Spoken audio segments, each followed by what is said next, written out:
The biggest problem we have in our country is to allow politicians to run the show. That is the biggest problem.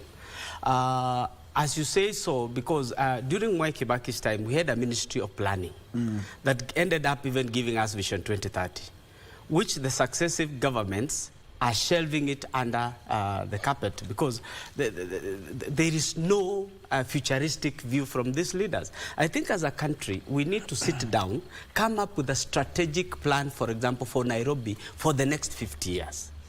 Whereby, if we were elected, you stick to the strategic plan.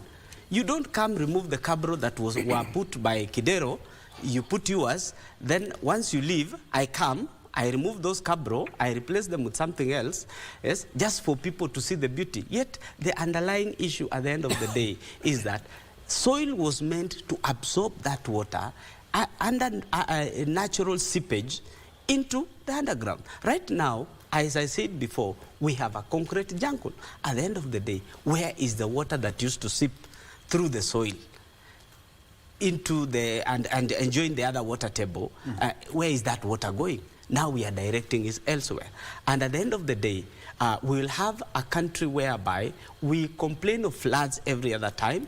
We put aside funds for El Nino. Once El Nino doesn't show up, we put that funds into something else or eat that fund and we forget about it.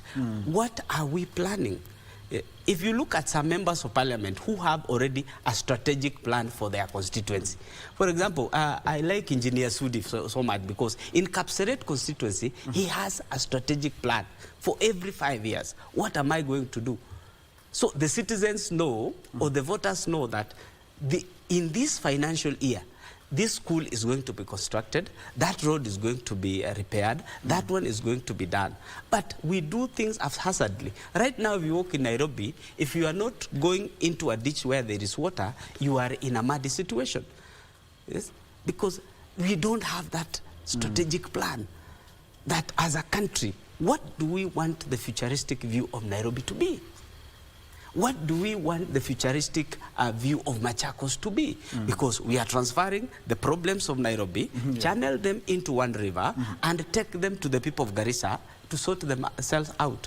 Because everything, the water that used to go this direction has been taken to this other direction. Somebody puts aside, there are houses constructed on the riparian land.